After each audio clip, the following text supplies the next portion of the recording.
Today, I'm joined by Bilal, the head of digital commerce at renowned UK brand Thomas Pink. So, Bilal, it's great to have you here. Thank you very much for joining us. It's great to be here. Thank you very much. Before we get into all things AI, can we just get a quick overview of your sort of roles and responsibilities at Thomas Pink? Yeah, that's great. I usually make a joke every time when someone asks me what I do at Thomas Pink, and I say, I do everything but make the shirts. That's what it can feel like, but in reality, it's anything that's digital related, tech related, and operational e-commerce related is Right. what is tasked with me on a day-to-day basis. So, when sort of AI comes into play, does it actually change anything for you? It changes stuff for me, but it's adapted in silos within the business. Right. It's not a fully implemented process throughout the business. I mean, on the low end of it, somebody might be using an LLM to write an email or to potentially change and alter copy. Whereas if you're actually looking at what is capable of what you can do with the AI, especially with agents in terms of a full process of going for approvals of marketing copy or even website copy, that's not been fully adapted yet. And a part of that is sort of the hidden cost with AI of change management and upskilling. Those who aren't in a sort of digital tech department and are in a slightly different department, like when has the product department ever have to use traditional tech as such to do their job? It's usually been spreadsheets. So that's where it sits today. So for Thomas Pink, where it's adding space is where, unbeknownst to the rest of the world, we're actually a very small team. I think some people still think we're this large, massive team, but we're actually very small. There's only a handful of us. And even though it's operating in silos, if I'm able to do a lot more output and hand off workload, it frees up my time to then carry on other tasks and, grow the business. Now, in general, and the biggest sort of hurdle that's been there to overcome is how can we translate an in-store experience online? It's something that's quite challenging to do with a physical product. AI helps in that instance of, I'm going to use the buzzword of the year so far, agentic commerce, of it can act almost like that store assistance where somebody who comes in, what size collar are you? What size fit are you? What fabrics do you like? And can give you a taste of that in-store experience a lot more easier than just a static website. So it's good in that sense. Where it's overhyped is assuming that the immediate implementation would yield immediate results. I think in the early 2000s, tech used to be in a space where you build in-house, build proprietary tools, and you're essentially, setting yourself up for failure a little bit because it became very expensive, a large amount of technical debt, and we moved into the SaaS era where platforms like Shopify evolved or existed. Salesforce came to the party, and we lived in this third-party vendor system for quite a while. And then about in the last 6 years, AI didn't come into existence randomly. It got democratized. It became accessible. I think that's a very key thing. And now everyone is, why go to a third-party vendor if I've got the capability in-house to build a tool just as good as theirs? But it's a little bit of a trap because it feels a big thing in menswear and fashion is it's all very circular with trends, with styles, with, marketing campaigns.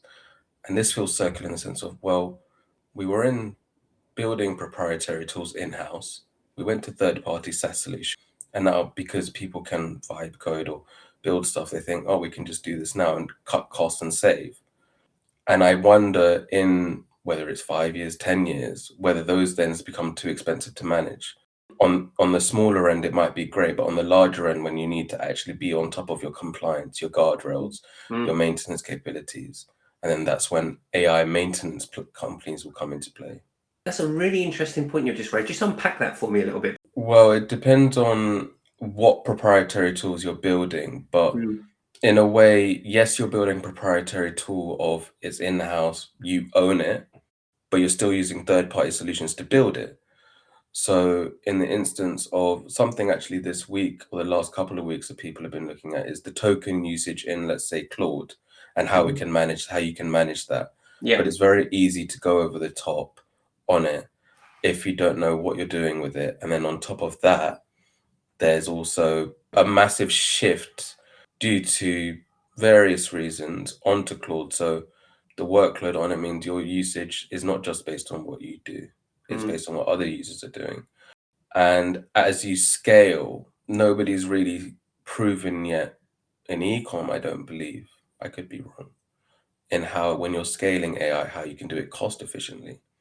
So we're looking at that short-term win today of we've implemented, it saved our cost here, but when we go to scaling it, we're actually not any better off and actually might be worse off in terms of having to manage the platform, ensuring we're compliant in terms of our data policies to our customers, in terms of how we're handling their data.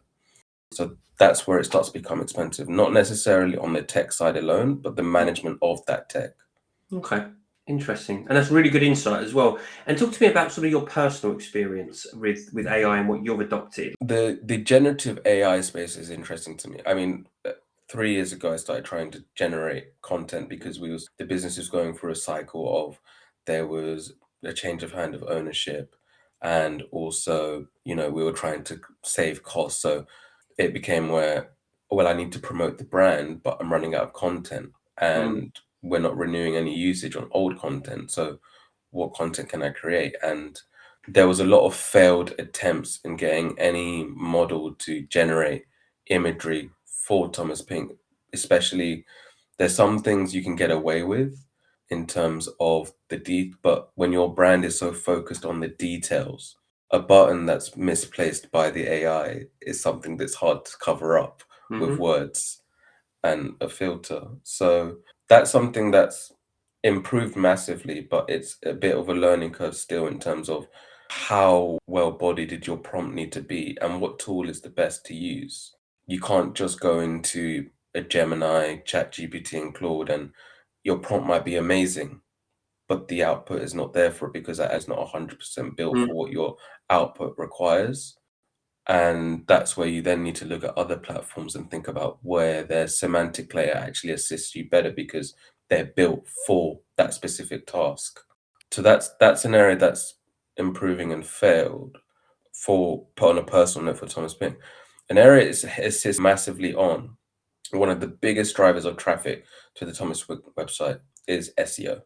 Now, I know we're in an age of where there's more acronyms now, like AEIO and SEO. Somebody said to me the other day, SEO now stands for search everywhere optimization rather than search engine. And I like that. It's assisted in the sense of when it comes to localizing your site and the languages. Now, I still maintain as a philosophy at the state of where any LLM is, you need to know what right looks like. You can't just assume that the output is right. So even though people who are still either early in their career or growing, there is a level of experience that is required to know that, hang on a second, I need to question what is just given to me and I can't just assume it. So that's where it's worked well in terms of helping us localize with markets that we're growing into in Europe, in Germany, France, and Spain. And to be clear, you're utilizing AI workflows to support your SEO and organic growth through the website. Fantastic. And was there, just talk to me about that shift in that sort of mentality. Was there sort of people a little bit nervous about doing that within the business? Or was it like, no, we're going to give it a go and we're going to go for it? What was that sort of that initial, when you first started exploring it, what was the initial sort of feedback? I'm fortunate in the sense of that the confidence has to come from me in Thomas Pink. So if I'm saying it's going to work and here's why, and the proven track record of where we've grown our SEO from restructuring our site in terms of improving the metadata, it gave them the confidence like, well, he's done it once before. And we work with a very well-experienced SEO consultant who doesn't just help with us, but I've worked with him for 10 years for other brands. So we have a proven track record. So it allowed us to platform off saying, well, we're going to do this and it's going to improve us even more. Now, if I wasn't in a position where it wasn't me who had that proven track record, I don't know how that would get taken. It's more difficult to convince, I suppose. Yeah, and you'd have to, in a sense, you'd have to put your cards on the table and just own it and take responsibility. And you have to take that risk. And that's more of a career thing rather than a tech aspect of it, if I'm being honest. So I'm assuming there's a direct correlation between that growth and obviously, Mm. the sale. But what was the sort of percentage increase did you see? And you don't have to give me like a time frame, but like roughly, what did you see the increase to? Where it was historically to now. It's been a challenge to attribute it accurately. So actually, a year ago today is when we re-platformed to Shopify. Okay. And when we re-platformed to Shopify, we also implemented globally. And the reason I say all of this is that's the first time we were actually in nearly 200 plus markets, whereas before we were only in the UK, the US, a handful of international markets, and the EU, and we didn't really do any localization. So as you'll know, attributing to the consumer, the conversion on site from it to, well, we've now got Shopify's checkout, one of the most bulletproof checkouts out there. So do we attribute it accurately there? However, the increase in those markets that I mentioned earlier in terms of Germany, France, and Spain, easily a 30% increase in traffic to those regions. Wow.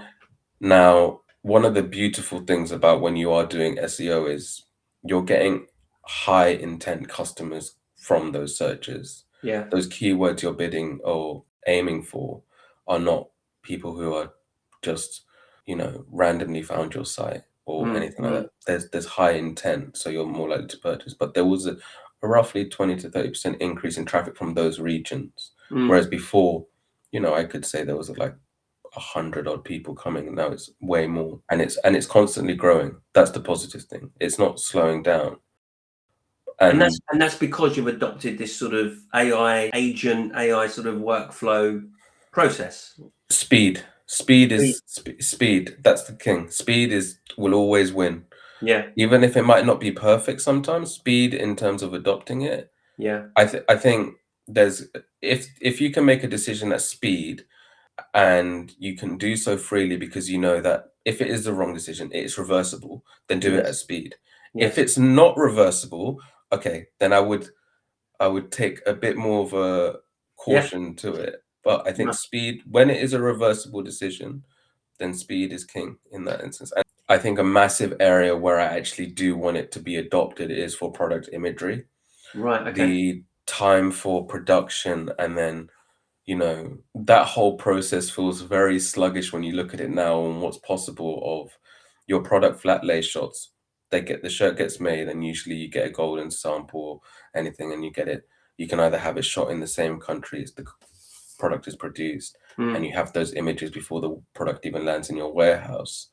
But we can remove almost the physical aspect to an extent, or at least get it done where it's sent somewhere else to actually have those product flat lays done.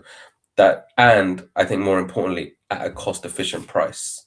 Because in the world we live in now, with everything that's going on with supply constraints in terms of managing costs, and that's an area where I think I suggested it gets done. And I don't necessarily think it was not adapted because of the prospect of it. I think it was just more to do with the actual current state of operations in Thomas Bacon being able to execute it. But that is the area where I think it should have been implemented in terms of product imagery, because then again, it aids in getting products faster onto site. And when it comes to customers, which we Yeah. just touched on a moment ago, where do you think they're noticing when you're using AI and when you're not using AI? Do you know, it's a hard thing to tell. When I send out an email and I know very well that hero image is an AI image, I do wonder if the customer is thinking the same thing, or if I've done my job well enough that it actually looks natural enough. If we split Thomas Pink customer into two camps, we have our core customer, which is 40 plus. When they are looking from a behavioral perspective to use AI, they're looking for execution and precision in terms of their purchasing decisions. And on our site, if I'm being honest, there isn't actually a lot of AI utilized on it. So it's only place that they can actually properly see if AI is being used is in customer service or any organic email marketing efforts. the younger demographic, even if it is AI, I guess it tends to be they're looking for it and using it in an inspiration aspect, but they're not really, nobody is messaging us saying, you're using AI, what's this? Or the adage of, if it's customer service, of, the standard queries of where's my orders? How can I return this? Where's my refund? Our older customer tends to like to ring us, but that's not a function that we utilize at the moment, purely from a capacity level. Yeah. And then we do have some automations. And I think that's a key thing to note is an automation it utilizes AI, but automations has been a thing for many, many years, well before the world we live in now. Your data needs to be clean, your structure and processes need to be clean before you start implementing these processes. Otherwise, you're creating tomorrow's technical debt today if you're not implementing it appropriately. And in e-commerce landscape, people are playing a waiting game of seeing how users are going to change their behavior. Yeah. And it's whether in e-com, are you going to build it where the consumer is going to be forced to change their behavior? Or are you going to wait till they adopt it really quickly and then react to it? So those are the things that are changing. I can see it from the landscape of e-com in terms of it's not just the KPIs and metrics that you see online traditionally, but also the actual business side of it is how can we, because when you can grow more, then you can action more and you can improve your product, you can improve, the value and connection you give to the customer. When personalization was the thing to talk about, simple stuff of addressing in an email by putting a simple sort of line in there, personalization stopped being the differentiator, it started becoming the baseline. AI implementation is acting almost like it should be a differentiator, but it's very quickly, because of the speed it's changing, becoming a baseline that you have to be using it. Yeah.